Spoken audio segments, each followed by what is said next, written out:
Hello everyone, welcome back to city Yadav classes. आज हम 8 जनवरी 2025 को जो एग्जाम हुआ था उसका पेपर वन को कंप्लीट डिस्कस करेंगे। एंड उसी के साथ मैं आपको वो क्वेश्चन बताऊंगी जिस क्वेश्चन का आपको चैलेंज भी करना है। ठीक है, तो हम सारा क्वेश्चन 1 to 50 तक सारा क्वेश्चन को एक बार डिस्कस कर लेंगे और मैं आपको वो चैलेंज वाला क्वेश्चन का आइडिया बता दूंगी, आप उसको चैलेंज भी कर सकते हैं।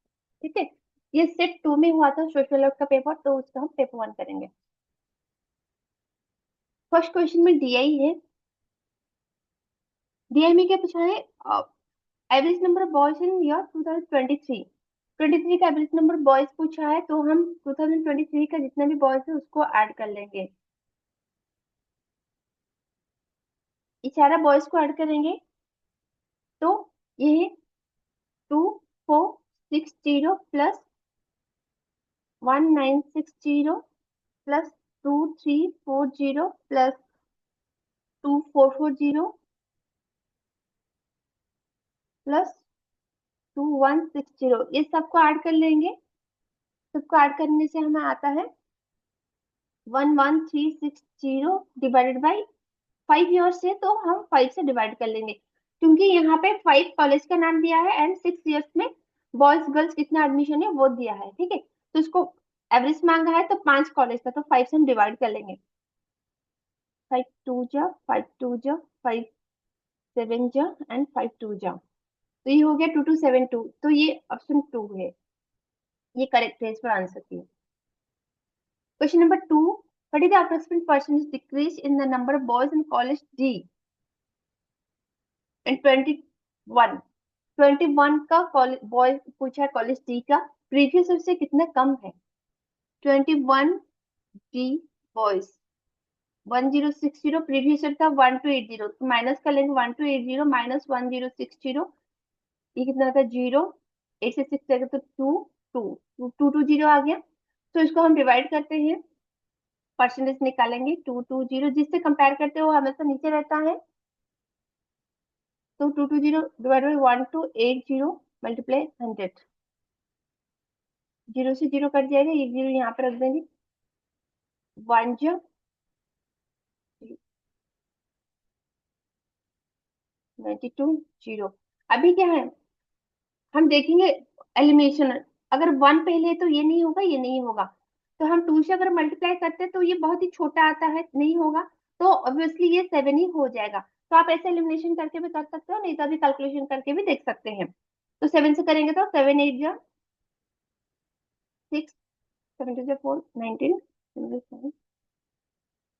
8। ठीक है, ये हो गया आपका। तो आप पे ये 17, तो इतना करने की जरूरत नहीं है, एलिमिनेशन करके आप कर सकते हो। तो ये ऑप्शन 1 करेक्ट है। What is the average number of girls in college A in all the 6 years taken together? College ए में गर्ल्स पूछा है, तो सारा गर्ल्स को आपको ऐड करना है। 0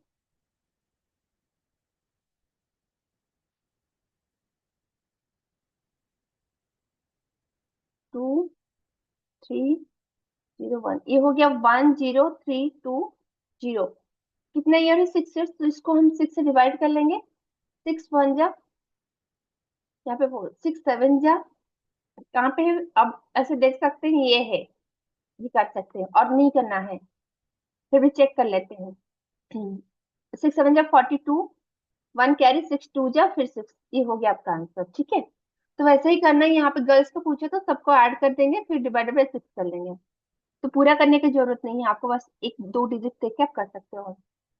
the number of student in college E in the year 2019 is approximately 10% more the number of girls in the college be in the year 22।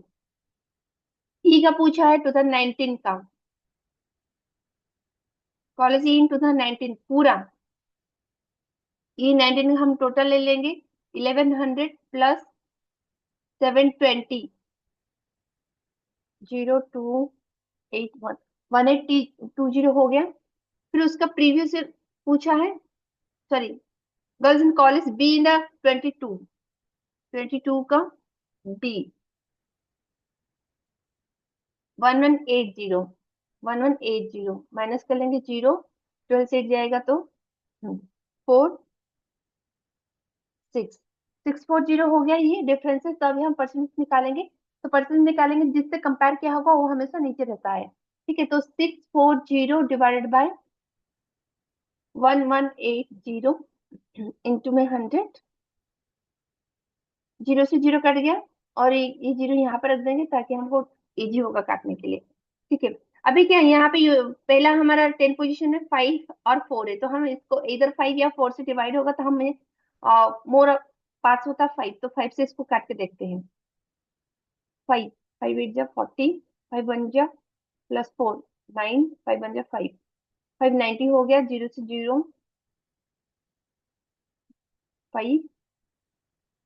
ठीक है, 5 हुआ है तो अब किससे जाएगा देखेंगे। अगर 5 से करें तो ज्यादा हो जाता है,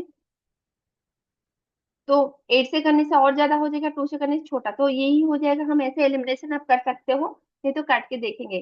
4 8 जा 32, 2 3 कैरी, 4 1 जा 4 +3 7, 4 1 जा 4।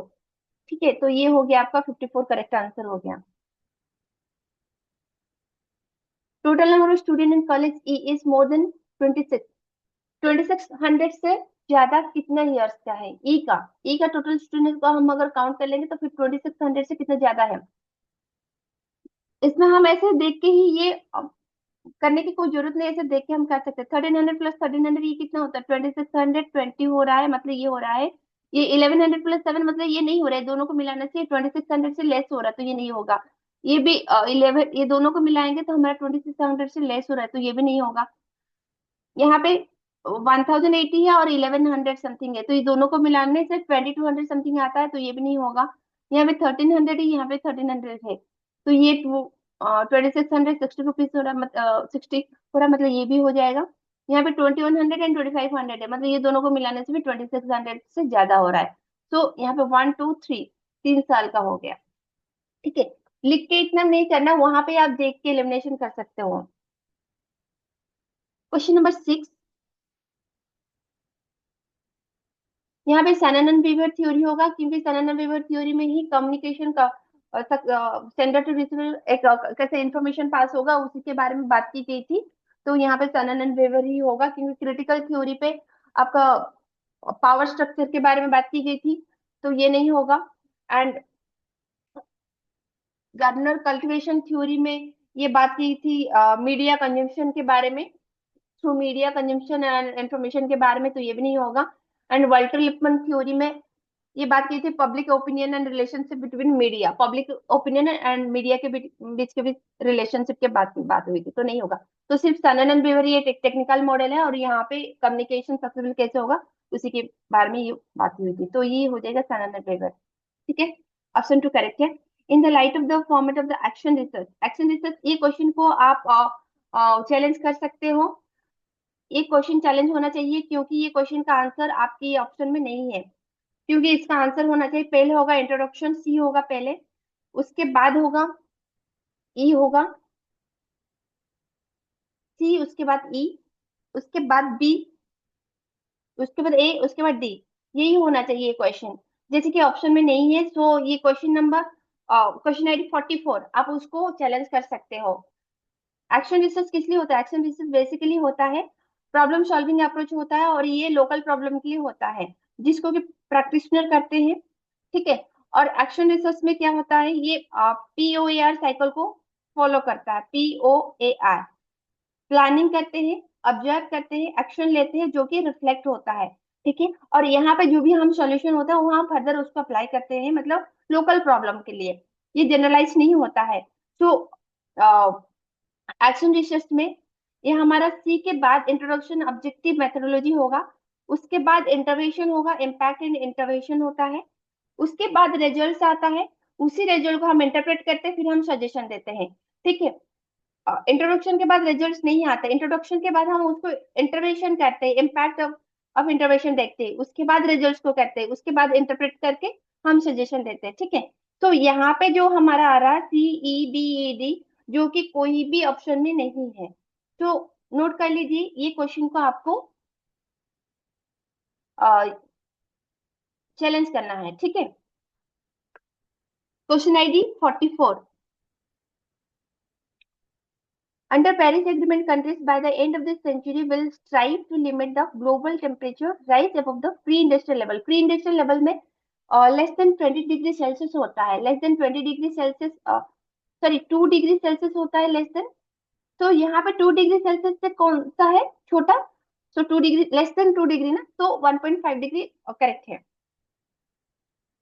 Education is on the concurrent list, yes absolutely right. A होगा। हमें जैसे कि इतना बड़ा बड़ा क्वेश्चन देता है, हम एलिमिनेशन करते हैं, तो ए होगा। तो मतलब यहाँ पे क्या होगा? ए होगा। मतलब ये दोनों नहीं होगा। फिर देखते हैं, the government of the state is chancellor for all central and state university in the state. नहीं, गवर्नमेंट ऑफ द स्टेट वो स्टेट यूनिवर्सिटी का चांसलर होते हैं, और सेंट्रल का सारा नहीं होता है, ऐसे मैंडेटरी नहीं है कि होगा। ऑल सेंट्रल का नहीं होता है, ठीक है। तो ये नहीं होगा। The president is the chancellor of every university of India. नहीं, प्रेसिडेंट विजिटर होते हैं, वो सारा यूनिवर्सिटी का चांसलर नहीं होते। चांसलर एक क्वालिफाइड पर्सन होते हैं जो कि कंप्लीटली यूनिवर्सिटी का क्या लेते हैं, ऑब्जर्व करते हैं। तो ये नहीं होगा, ऑप्शन सी भी नहीं होगा। ऑप्शन सी नहीं होगा मतलब ये भी नहीं होगा। तो बचा क्या है? यही होगा। तो फिर हम देख लेते हैं। All educational institute get financial allocation from the central government. Central government fund देता है एजुकेशन इंस्टीट्यूट को, पर सारा एजुकेशन इंस्टीट्यूट को नहीं देता। यहाँ पे ऑल है, इसलिए ये भी रॉन्ग हो गया है। Collected education cess goes to the central government, yes. A and E correct है, तो ऑप्शन वन करेक्ट है, ठीक है। POST is performed by BIOS, क्योंकि पोस्ट में क्या होता है, ये पहले पोस्ट में very first stage of the startup process होता है पोस्ट, जो कि बायस भी करता है। Very first stage of startup process होता है। तो basic input output system, basic input and output system बायस, जो कि पोस्ट परफॉर्म करता है। ये क्या करता है? Very first stage of startup process करता है, ठीक है। सो ये ऑप्शन थ्री हो जाएगा इसका करेक्ट।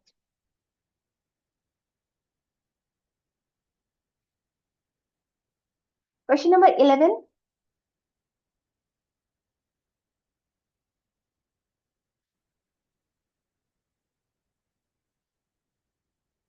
इसका आंसर फोर ही होगा, गलती से थ्री मार्क हुआ है।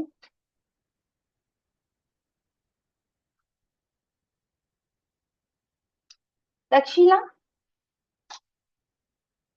तक्षशिला में ब्राह्मणिकल सेंटर होता है। नालंदा बुद्धिस्ट होता है, ठीक है। एंड विक्रमशिला क्या है? तांत्रिक एजुकेशन होता है, डी का वन। एंड डी का थ्री बनारस में क्या होता है? Principle of sits. ये करेक्ट है, ऑप्शन फोर करेक्ट है इसका। A man and a boy completed piece of work in 10 days। 10 दिन में एक मैन एंड बॉय काम करते हैं और उनको वेजेस मिलता है 10,000। 10 दिन का वेजेस अगर 10,000 होता तो वन डे का कितना होगा? 10,000 डिवाइडेड बाय 10 हो जाएगा वन डे के लिए। तो ये हो गया आपका 1,000 वन डे के लिए, ठीक है। The main was 50% more efficient then boy. अगर बॉय एक्स होगा तो मेन कितना होगा? उससे 50% ज्यादा होगा। बॉय 1x है तो मेन कितना होगा? 50% ज्यादा, मतलब 1.5x हो जाएगा, 1.5x, ठीक है। ये दोनों कितने वेजेस मिलता है एक दिन के लिए? 1,000 मिलता है। तो 2.5x इक्वल हो गया 1,000। x इक्वल 1,000 डिवाइडेड बाई 2.5, ये पॉइंट से ये जीरो पर चला जाएगा। काटेंगे तो कितना होगा? 25 फोर जा, ये हो गया 400। एक्स हो गया 400, तो हम 1.5x निकाल सकते हैं। एक्स 400 मतलब 1.5 इंटू एक्स की जगह पे 400 रख देंगे। इसको कर मल्टीप्लाई करेंगे तो 15 फोर जा 60। एक पॉइंट से जीरो काट लेंगे तो मतलब ये कितना हो गया? 600 हो गया। तो डिफरेंसेस पूछा है, बॉय का हुआ था 400 एंड मेन का हो गया 600। तो 600 माइनस 400 करेंगे तो कितना हो गया? ये 400 करने से 200 हो गया आंसर, ठीक है। तो इसका आंसर ऑप्शन फोर करेक्ट है। Which of the following definition is devised to eliminate ambiguity or vagueness of the reading of the more sharply? तो यहाँ पे प्रिसाइजिंग होगा। प्रिसाइजिंग करके कोई भी चीजें देते तो वहां पे क्या होता है? एम्बिग्यूटी को एलिमिनेशन करते हैं, ठीक है। तो इसका आंसर भी टू है, प्रिसाइज है।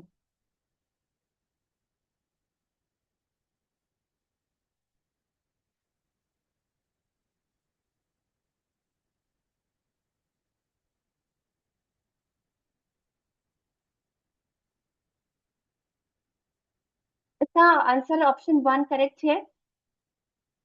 स्टुटरट हॉल ये होगा ऑप्शन 2। एंड नील पोस्टमैन से होता है ऑप्शन 4। अल्विन टोफर, ये future shock and Roland method, ये D3 हो जाएगा। ठीक है, ये ऑप्शन 1 करेक्ट है इसका। Grounded theory grounded theory as a research stage that does not, कौन सा ग्राउंडेड थ्योरी में नहीं होता है?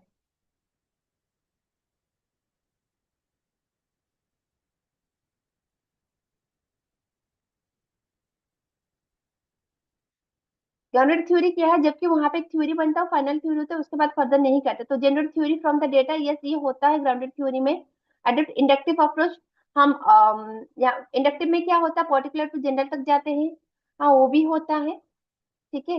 Lead to finding on the basis of statistical procedure, statistical procedure नहीं होता क्योंकि ग्राउंडेड थ्योरी आपका क्वालिटेटिव रिसर्च है, तो क्वालिटेटिव रिसर्च में आपका स्टैटिस्टिकल नहीं होगा। तो सी होगा, सी होगा मतलब ये दोनों नहीं होगा। तो इधर यहाँ पे बी नहीं हो रहा है क्योंकि बी ग्राउंडेड थ्योरी का अप्रोच हो रहा है, तो हमारा हो जाएगा ऑप्शन सी एंड ई। देख लेते हैं। यूज नॉन स्टैटिस्टिकल सैम्पलिंग, इस ग्राउंडेड थ्योरी में नॉन स्टैटिस्टिकल सैम्पलिंग भी होता है। तो ऑप्शन ए बी डी आपका ग्राउंडेड थ्योरी को सपोर्ट में जा रहा है, हमें पूछ रहा नहीं है तो सी नहीं हो रहा है। वहां पे नॉन स्टैटिस्टिकल प्रोसीजर लेते तो सी नहीं हो रहा है। And consider context insignificant, yes C and E आपका जो हो जाएगा ग्राउंडेड थ्योरी में नहीं होती, यूज नहीं होता, तो आपका आंसर क्या हो जाएगा, सी एंड ई। और बाकी जो ऑप्शन है आपका ग्राउंडेड थ्योरी का सपोर्ट में बोल रहा है। ठीक है, तो ऑप्शन यहाँ पे हो रहा है सी एंड ई।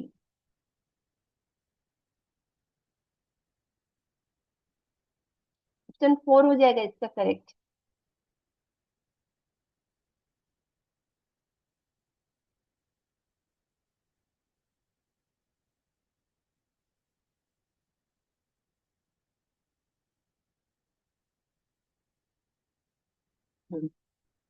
यहाँ पे दिया है आपका रीजनिंग, ए बी सी, सी के बाद एक स्किप वर्ड डी, फिर ई, ई के बाद क्या आएगा, यहाँ पे एफ आएगा, फिर एच, एक आई, एच आई जे, जे के L.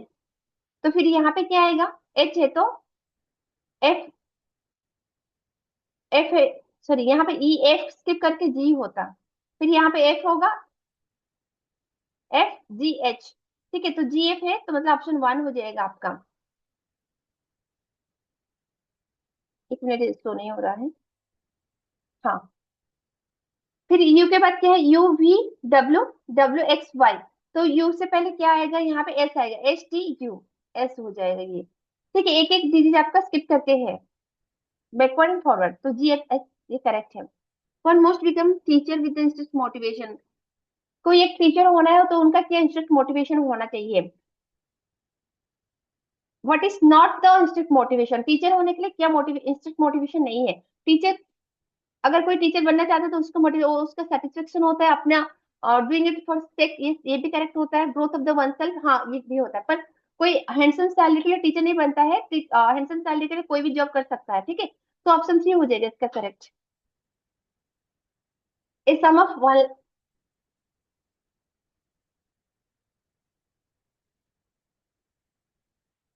A sum of 1 lakh, यहाँ पे प्रिंसिपल दिया है 1 लाख, टाइम दिया है कितना है, हाफ ईयरली होता है, तो टी है 1/2, आर दिया है 10%। ठीक है, हमें क्या पूछा है, कंपाउंड इंटरेस्ट पूछा है। जबकि कंपाउंड इंटरेस्ट है हाफ ईयरली है, तो हमें क्या करना है, टी को 1/2 इंटू 2 करेंगे, तो ये टी हो गया 1। एंड आर को क्या करेंगे, 2 से डिवाइड करेंगे, टी को 2 से मल्टीप्लाई करेंगे एंड आर को 2 से डिवाइड करेंगे, तो 10/2 करेंगे, तो ये हो गया 5। ठीक है, आर हो गया 5 एंड टी हो गया 1। अभी कंपाउंड इंटरेस्ट निकालेंगे, तो कंपाउंड इंटरेस्ट निकालने के लिए हम आर का करते हैं, R equal A plus B plus A B by 100 करते हैं। ठीक है, तो ए प्लस बी मतलब ये है 5, 5 प्लस 5 इंटू 5/100 करते हैं। सो 5 प्लस 5 कितना है, 10, प्लस 5 इंटू 5 25/100, मतलब ये हो गया 0.25। तो 10 प्लस 0.25 कितना होता है, ये हो गया आपका 10.25। ठीक है, ये हो गया आपका आर। अभी सी आई निकालेंगे, सी आई इक्वल क्या होता है, P into R. P into R by 100 होता है।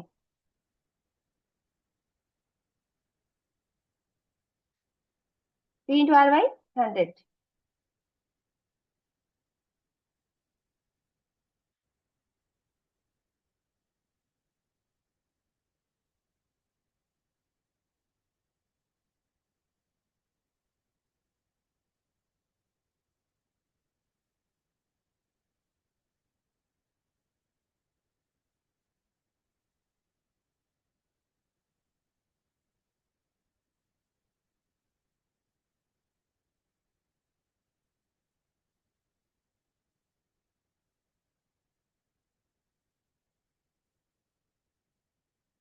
एक मिनट।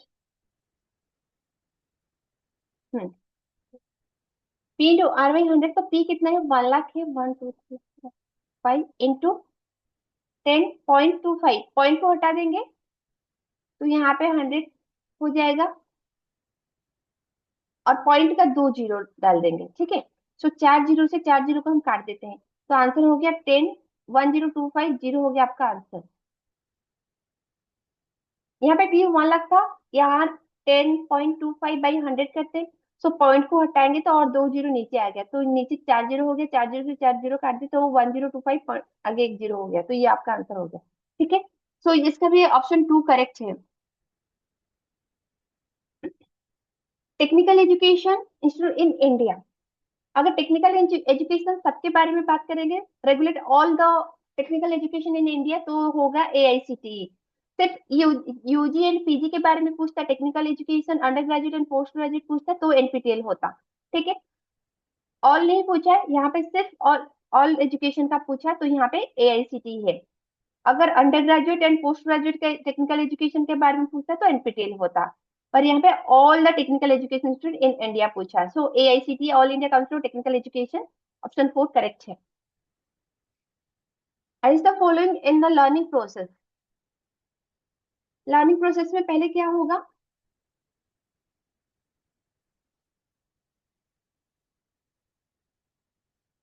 पहला हम रिकॉल करते हैं फैक्ट्स। फैक्ट्स ऑफ इंफॉर्मेशन को हम पहले रिकॉल करते हैं। ठीक है। उसके बाद हम एक्सप्लेन करते हैं आइडिया एंड कंसेप्ट को। उसके बाद यूज करते हैं इंफॉर्मेशन न्यू सिचुएशन में, उसी कंसेप्ट का हम यूज करते हैं। उसी के बाद हम क्या करते हैं, कनेक्शन ड्रॉ करते हैं कि previous knowledge and new knowledge के साथ क्या कनेक्शन है, तो हम ड्रॉ करते हैं कनेक्शन को previous knowledge and new knowledge के साथ। उसके बाद हम क्या करते हैं, न्यू वर्क करते हैं। ये है एक लर्निंग प्रोसेस। हम कुछ लर्न करने से पहले हम ये प्रोसेस को फॉलो करते हैं, तो option 1 is correct. Which are the main component of language. Language का मेन कंपोनेंट क्या है, फोनेटिक्स होता है, सिंटैक्स होता है, सिंटैक्टिक होता है, सिमेंटिक होता है, प्राकृतिक होता है। डिस्कोर्स नहीं होता है, सी नहीं होगा तो सी किसमें नहीं है, ऑप्शन सी करेक्ट हो जाएगा। ठीक है। अकॉर्डिंग टू न्यायिक का उपनय इन द पार्थनमन। पार्थनमन क्या है, कन्विंसिंग अदर्स। अगर हम और किसी को कन्विंस करते तो वो होता है पार्थनमन। ठीक है। तो यहाँ पे क्या है आपका, जबकि हम पढ़ते हैं पूर्ण को पढ़ते हैं प्रतिज्ञा हेतु उदाहरण उपनयन निगमना पढ़ते हैं। ठीक है। पूर्ण के बारे में पढ़ते हैं। सो यहाँ पे क्या होगा, ऑप्शन 1 हो जाएगा, क्योंकि statement of the presence of the marks in the case of question. उपनया क्या होता है, उपनया एक एप्लीकेशन है जो कि application of the universal proposition to the specific case. ये एक यूनिवर्सल प्रोपोजिशन होता है जो कि एक स्पेसिफिक केस के लिए। यहाँ पे क्या है, मार्क मतलब साइन, जो कि एक क्वेश्चन मार्क को समझाता है। ये एक यूनिवर्सल प्रोपोजिशन है एक स्पेसिफिक केस में, तो ये हो जाएगा, ऑप्शन 1 करेक्ट है। ऑप्शन 2 में क्या बोल रहा है, ऑप्शन 2 एक उदाहरण है, क्योंकि यहाँ पे क्या है, statement of the universal proposition along with the instance, मतलब ये क्या है, ये एक उदाहरण होता है। And statement of the proposition to be proved क्या है, ये प्रतिज्ञा होता है। And statement of the reason क्या है, ये हेतु कहलाता है, ये हेतु है, ये प्रतिज्ञा है, एंड ये उदाहरण है। So statement of the presence of mark ये क्या है, ये आपका उपनया हो जाएगा। क्योंकि उपनया में हम एक कोई भी एक यूनिवर्सल प्रोपोजिशन को स्पेसिफिक के ले तुलना करते हैं, कंपेयर करते हैं। ठीक है। जैसे कि यहाँ पे क्या है, क्वेश्चन मार्क्स मतलब एक साइन है, क्वेश्चन मार्क, जो कि हम एक साइन यूज करते हैं, एक यूनिवर्सल है, हम कोई भी केस के लिए हम उसको यूज करते हैं। तो ऑप्शन वन इसका करेक्ट है।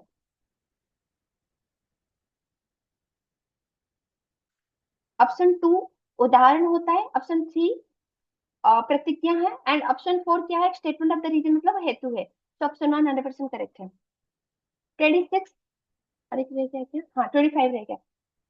25 सुपर कंप्यूटर, ये हो जाएगा 4, and main frame computer 1, micro computer ये 3 होगा, and sorry mini computer 3 and micro computer 2 हो जाएगा। तो ये आपका ऑप्शन वन करेक्ट है। What can be correctly claimed in the light of AEE? ये एक मोशन फिगर है। तो यहाँ पे क्या है, एई ने फर्स्ट फिगर बोला है। एई मतलब ये ऑल का केस है, ऑल एस आर पी, ई मतलब नो है, नो क्यू आर एस, फिर कंक्लूजन क्या होगा, नो क्यू आर पी, ठीक है यही है, ऐसा आता है। फिगर वन में हमारा क्या होता है, फिगर वन में सब्जेक्ट एंड प्रेडिकेट होता है, फिगर वन में सब्जेक्ट प्रेडिकेट होता है। तो यहाँ पे है सब्जेक्ट, मिडिल टर्म क्या है, सब्जेक्ट, यहाँ पे प्रेडिकेट है। हो गया। So all the middle term is distributed in the major premises. All the middle term, ये मिडिल टर्म डिस्ट्रीब्यूटेड हुआ है क्या, मेजर प्रीमाइसेस में, हाँ मेजर प्रीमाइसेस में डिस्ट्रीब्यूटेड हुआ है। तो ऑप्शन वन करेक्ट है। It commits the fallacy of illicit minor, ये इल्सिट माइनर का फाल्स हो रहा है क्या, इल्सिट माइनर का रूल क्या है, अगर कंक्लूजन में माइनर टर्म डिस्ट्रीब्यूटेड है तो माइनर प्रीमाइसेस में भी और डिस्ट्रीब्यूटेड होना चाहिए। ठीक है।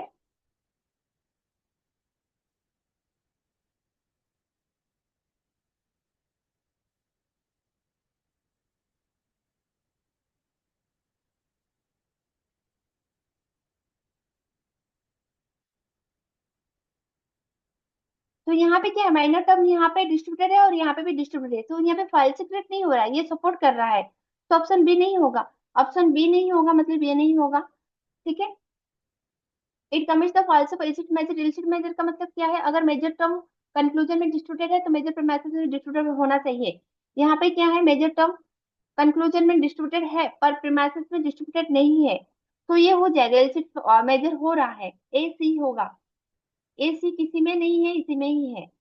ठीक है, फिर डी को देखते हैं, the middle term is distributed in the minor premises, middle term क्या है, माइनर प्रीमाइसेस में डिस्ट्रीब्यूटेड होगा। मिडिल टर्म एस, हमारा मिडिल टर्म ये माइनर प्रीमाइसेस में डिस्ट्रीब्यूटेड है, क्योंकि no Q are S equal no S are Q same होता है, तो ये यहाँ पे डिस्ट्रीब्यूटेड है। ठीक है, सो डी भी हो जाएगा। ई देखते, the conclusion does not distribute A the from the term, conclusion distributed नहीं बोला, पर कंक्लूजन तो दोनों में डिस्ट्रीब्यूटेड है, तो ये नहीं होगा। तो option A C D is correct. ठीक है। तो यहाँ पे क्या है, ए मतलब ऑल नो, नो का केस था, and first figure subject predicate का था। तो अगर आपको कंफ्यूज होता तो आप ऐसे लिख के उसको एलिमिनेशन कर सकते हो। ठीक है, इसका आंसर ए सी डी हो जाएगा। arrange the following component of lesson plan chronologically। Lesson plan chronologically मतलब क्या होता है ये,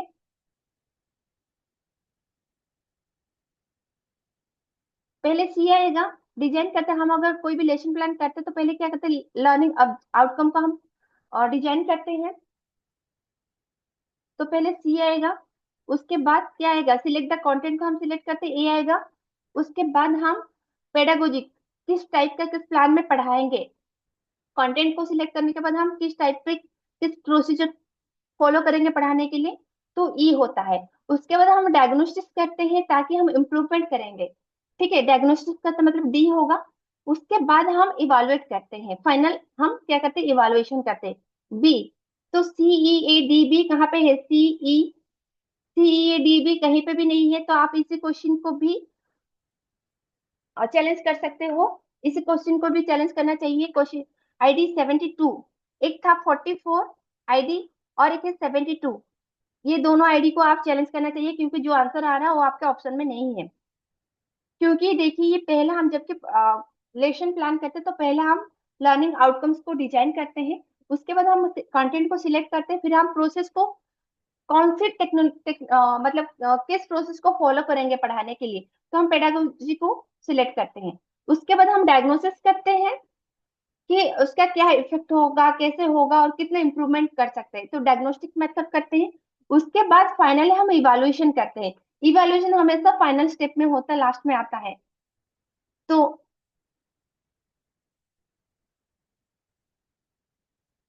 CAEDB,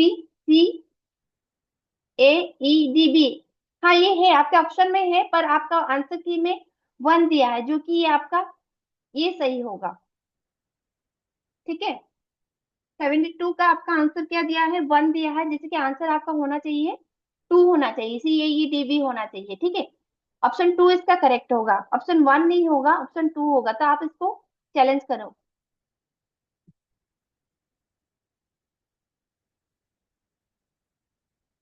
question number 29,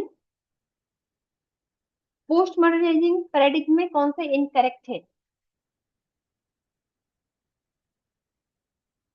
it accept all the grand narrative as the foundation for the research, ये नहीं होता है, और बाकी सब होता है, पर ये ग्रैंड नैरेटिव को एक्सेप्ट नहीं करता, वो ग्रैंड नैरेटिव को क्या करता है, क्रिटिसाइज करता है।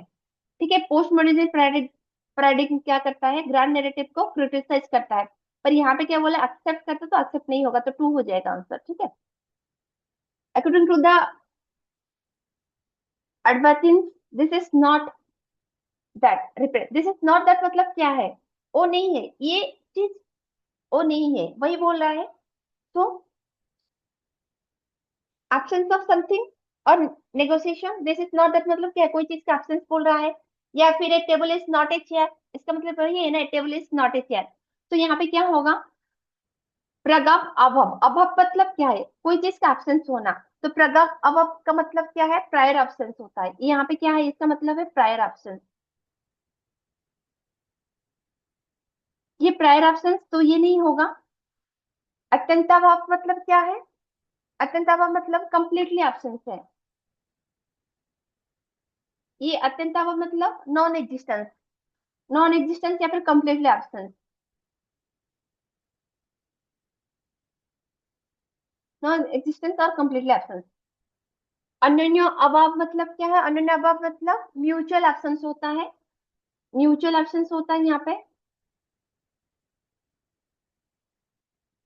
म्यूचुअल एब्सेंस मतलब जैसे कि a table is not a chair, this is not that मतलब क्या है, a table is not a chair मतलब ये हो जाएगा आपका, यहाँ पे म्यूचुअल एब्सेंस होता है, तो म्यूचुअल एब्सेंस में क्या है, दिस इज नॉट दैट, ये होता है। ठीक है, एंड प्रदम प्रदम अभाव क्या है, ये यहाँ पे पोस्टर एब्सेंस होता है, मतलब पहले से ही चीजें नहीं होता यहाँ पे, ये क्या है, पोस्टर एब्सेंस होता है, मतलब पहले से ही चीजें नहीं होता ये।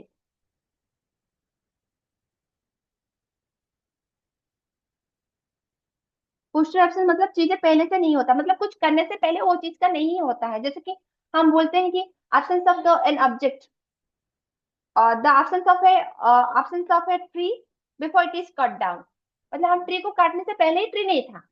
ठीक है ना, कुछ करने से पहले वो चीज नहीं होता, तो ये होता है प्रथम अभाव। ठीक है, सो यहाँ पे क्या है, म्यूचुअल एब्सेंस होता है आपका, अनन्य अभाव का म्यूचुअल एब्सेंस होता है, जिसके लिए ये है, दिस इज नॉट दैट मतलब this chair is not the table. ठीक है, सो ये ऑप्शन 3 इसका करेक्ट हो जाएगा। Question number 31, tertiary Suez treatment क्या होता है, जबकि हम प्राइमरी सेकेंडरी स्वेज ट्रीटमेंट में हम जितना पॉल्यूटेंट रह जाता है, ठीक है, पहले प्राइमरी स्वेज करते हैं, उसके बाद सेकेंडरी स्वेज करते हैं, और प्राइमरी सेकेंडरी के बाद आपका जितना भी स्वेज स्वेज मतलब पॉल्यूटेंट रह जाता है, हम उसके बाद क्या करते हैं, टेरिटरी स्वेज सिस्टम को अप्लाई करते हैं। ठीक है, तो यहाँ पे क्या होता है, nitrogen compound and phosphorus compound को हम करते हैं टेरिटरी स्वेज में, क्योंकि ह्यूमिक मटेरियल क्या होता है, ह्यूमिक मटेरियल आपका नेचुरली ऑकरिंग ऑर्गेनिक होता है, ये नेचुरली ऑकरिंग ऑर्गेनिक कंपाउंड होता है, जो कि आपका पार्शियली, अगर आप टेरिटरी स्वेज करते हैं तो ये पार्शियली रिमूव होता है, पर कंप्लीट नहीं होता है। टेरिटरी स्वेज का फोकस नहीं करता ह्यूमिक मटेरियल को रिमूव करना, क्योंकि नेचुरली ऑकर मटेरियल होता है। ठीक है, एंड ऑर्गेनिक वेस्ट क्या है, ऑर्गेनिक वेस्ट है प्राइमरी स्वेज ट्रीटमेंट में उसको रिमूव किया जाता है। तो ऑप्शन सी डी नहीं होगा, ए एंड बी ही होगा इसका करेक्ट आंसर, तो ऑप्शन फोर करेक्ट है। 32, which of the following statement are correct pertaining to teaching? Teaching में कौन सा करेक्ट है? Teaching and learning are integrally related, yes 100% true, A होगा, मतलब ये दोनों नहीं होगा, ठीक है।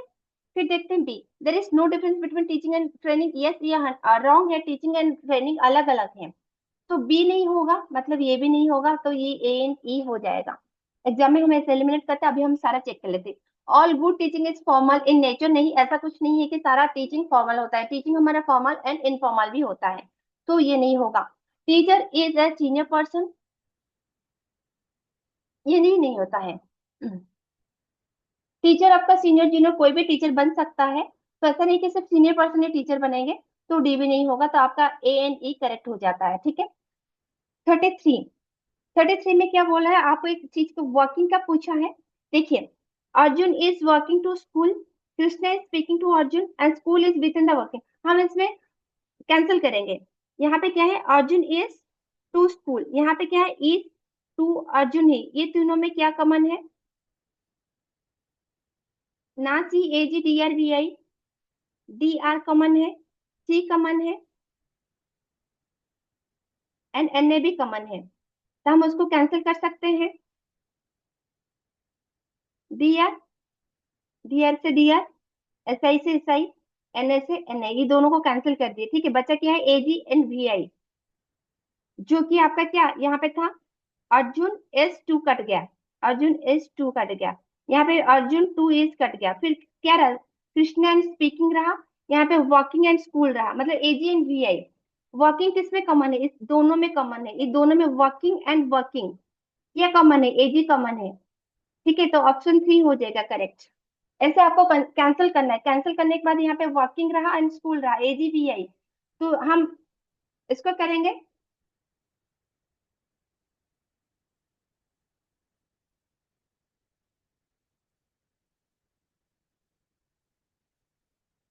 ओके, वर्किंग स्कूल, यहाँ पे भी वर्किंग स्कूल है, तो इसका आंसर एजी एंड वी आई दोनों ही हो रहा है।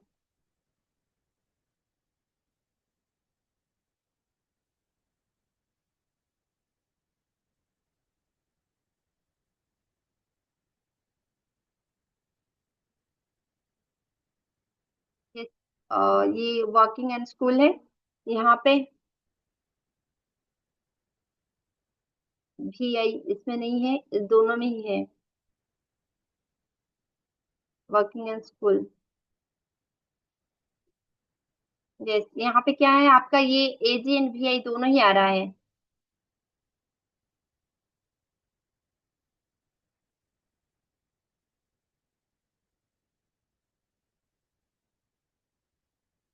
इस यहाँ पे आपका एजी एंड वी आई दोनों ऑप्शन आ रहा है, आप इसको भी क्लेम कर सकते हो, एजी एंड वी आई दोनों आ रहा है, ठीक है।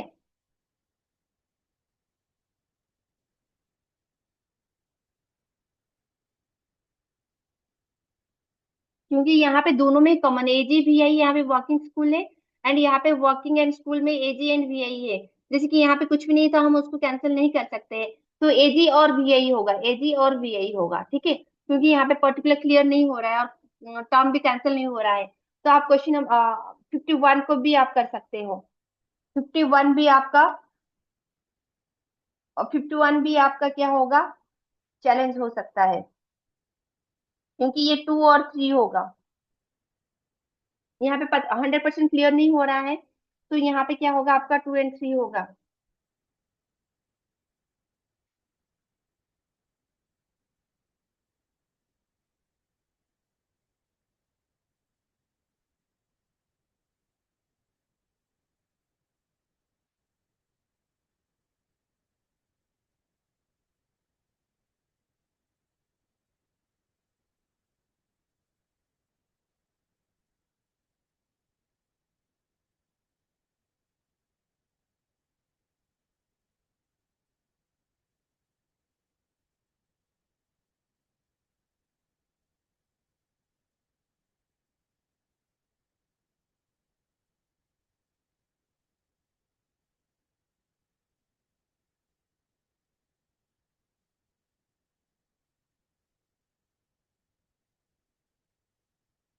ठीक है, तो 3 क्वेश्चन हो गया आपका, 44, ID 72 एंड 51। यहाँ पे क्लियर 100% क्लियर नहीं हो रहा, ये दो नहीं होगा। ठीक है, यहाँ पे क्या है, मैकब्राइड, एक minute, McBride was publish under the title. यहाँ पे क्या होगा, इसका मतलब ये किसने दिया था, ये यूनेस्को के द्वारा कब दिया था। ठीक है, कब दिया था ये, 1980 में, 1980 को यूनेस्को ने दिया था, ये पब्लिश किया था। The McBride report publish by UNESCO, UNESCO 1980 को पब्लिश किया था ये रिपोर्ट को। इसका मतलब क्या है, इसका मतलब है many voice, many voice one word, many voice one world. ठीक है, तो ये ऑप्शन सी करेक्ट है। In the light of the method of scientific inquiry pick the correct order.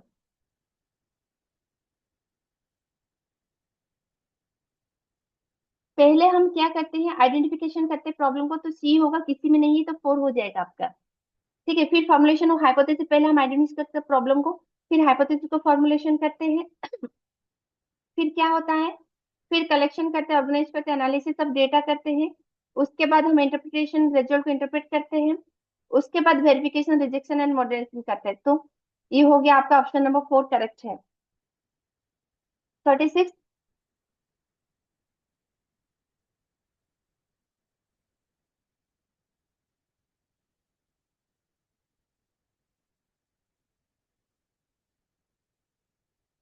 इससे पहले कौन सा मैंने बोला आपको, ये है 51, चैलेंज करने के लिए आईडी, आईडी 51।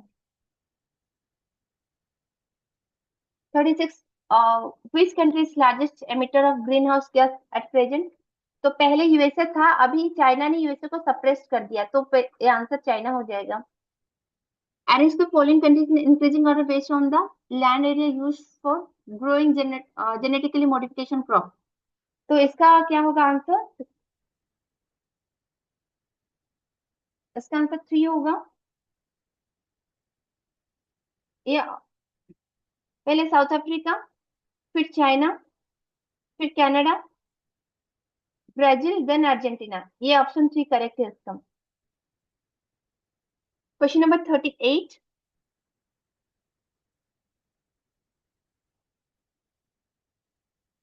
2, एक afford children tend to be similar to their parents, law of similarity,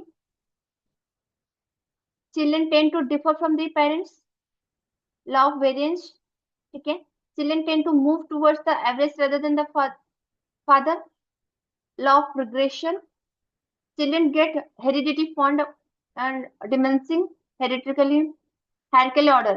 ये होगा गाल्सन बायोमेट्रिक मेथड। ठीक है, सो ये ऑप्शन 2 आपका करेक्ट हो गया है।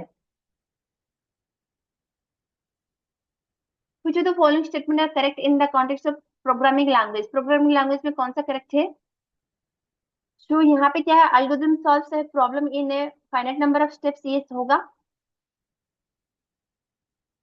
Assembly language is a low level programming language, is a code written in machine language is high portable, ये नहीं होता, ये highly portable नहीं होता है।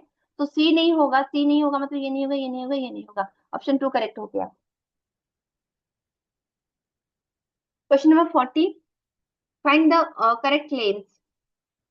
An inference is said to be immediate when more than one premise is relied upon for the conclusion।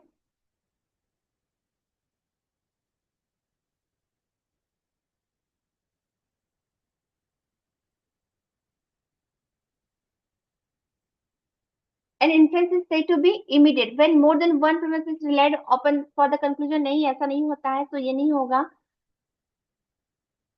To proposition are contradict if one is immediate to other। yes, contradict क्या होता है, एक दूसरे से ये opposite होता है, तो ये 2 होगा।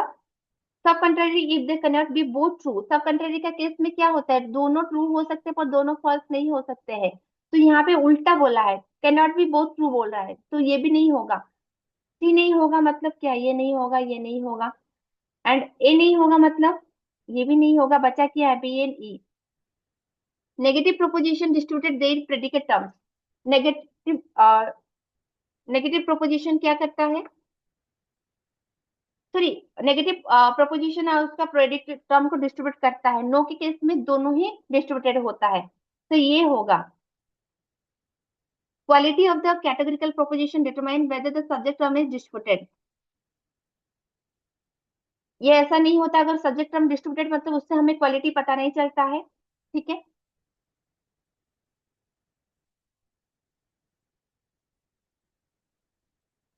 क्वालिटी हमें किससे पता चलता है?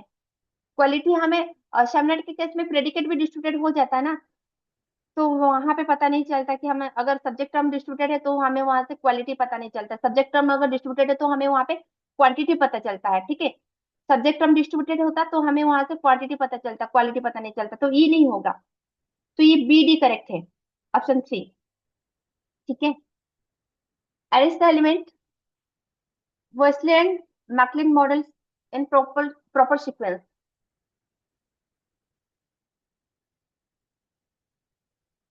ये थ्री होगा, C B E D A सी। पहले क्या होता है, सोर्स ऑफ इंफॉर्मेशन होता है, वन।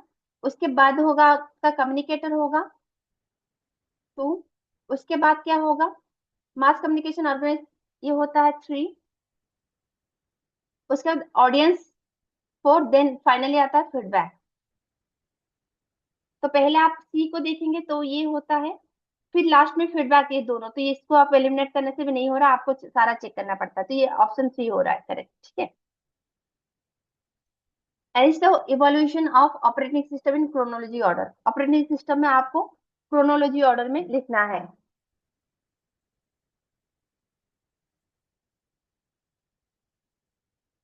तो पहले क्या आएगा, पहले आपका आएगा बैच प्रोसेसिंग, पहले आएगा बैच प्रोसेसिंग, फिर होगा ये बैच प्रोसेसिंग वन, ये वन सी वन हो गया, फिर आपका सिंगल यूजर सिंगल टास्किंग होगा, फिर मल्टी प्रोसेसिंग। पहले बैच प्रोसेसिंग होगा, इसके बाद सिंगल यूजर सिंगल टास्किंग, उसके बाद मल्टी प्रोसेसिंग, फिर रियल टाइम पे काम हुआ, तो ये हो जाएगा आपका टू, करेक्ट है। What is the full form of VoIP? ये क्या है, voice over internet protocol, voice over internet protocol है, तो ऑप्शन वन करेक्ट है। Higher education is also known as, higher education को हम टर्शियरी एजुकेशन भी बोलते हैं, ठीक है। ऑप्शन थ्री क्या है, करेक्ट है। Which among the following is not a characteristic of sound theory? Sound theory का कौन सा कैरेक्टरिस्टिक नहीं है? A theory most be stated in simple and precise terms, ये sound theory में आता है। A theory must not conform with the previously established body of knowledge or validate theory से, ये नहीं होता है sound theory में। Theory most not confirm with all the previous, ये कंफर्म करता है, ये मोस्ट नॉट कंफर्म क्या है, साउंड थ्योरी में हम पहले से एस्टेब्लिश नॉलेज को लेके हम न्यू थ्योरी को एस्टेब्लिश करते हैं, तो यहाँ पे नॉट कंफर्म कर रहा है, तो ये हो जाएगा आपका answer. It most provide means for its own interpretation and verification, ये भी साउंड थ्योरी का है characteristic. It most guide new discovery and identity which are the needed of the engineer, ये न्यू डिस्कवरी भी अलाउ करता है, तो यहाँ पे वन थ्री फोर जो कि साउंड थ्योरी का कैरेक्टरिस्टिक्स है, पर टू में वो साउंड थ्योरी का कैरेक्टरिस्टिक्स नहीं है, तो ऑप्शन टू नहीं होगा, ठीक है। तो option two is correct answer. यहाँ पे आपका रीडिंग कम्प्रेंशन है, रीडिंग कम्प्रेंशन में क्या है यहाँ पे, according to the passage what real world tasks can be benefited from the skill developed in dance? Option one है playing a music instrument, option one correct है।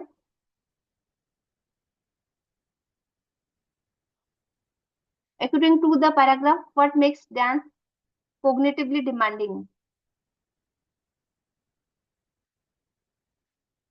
ये क्या होता है, it involves learning pattern and sequence, option one इसका correct है।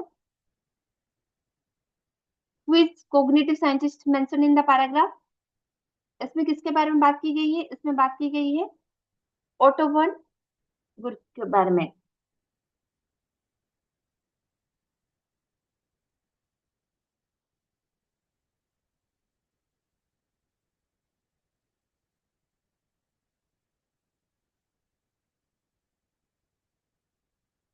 एक minute, इसमें हेलन बुलम, ऑटोमेम का तो नहीं है, यस इसमें हेलन बुलम के बारे में बात की गई, सॉरी ऑप्शन फोर होगा करेक्ट, यहाँ पे फर्स्ट में ही हेलेन बुलम के बारे में बात की गई है, तो ऑप्शन 4 इसका करेक्ट है।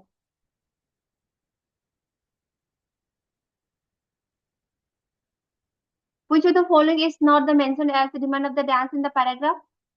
यहाँ पे पैराग्राफ में आपका कॉग्निटिव स्किल में memory and interactive mental multitasking के बारे में बात की गई, पर रिलीजियस नॉलेज के बारे में बात नहीं की गई, तो ऑप्शन 1 हो जाएगा करेक्ट।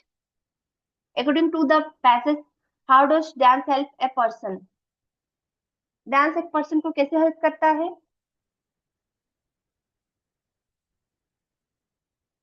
ये 3 होगा। By lifting mood and reducing stress level. ठीक है, ऑप्शन 3 हो जाएगा। ये भी करेक्ट है, ये गलती से मार्क हुआ है। ठीक है, हम अभी 1 से 50 तक क्वेश्चन को डिस्कस कर लिए हैं। तो आपको अगर चैलेंज करना है तो आप 3 क्वेश्चन को चैलेंज कर सकते हैं। क्वेश्चन आईडी 44, जो कि एक्शन डिस्कस का था।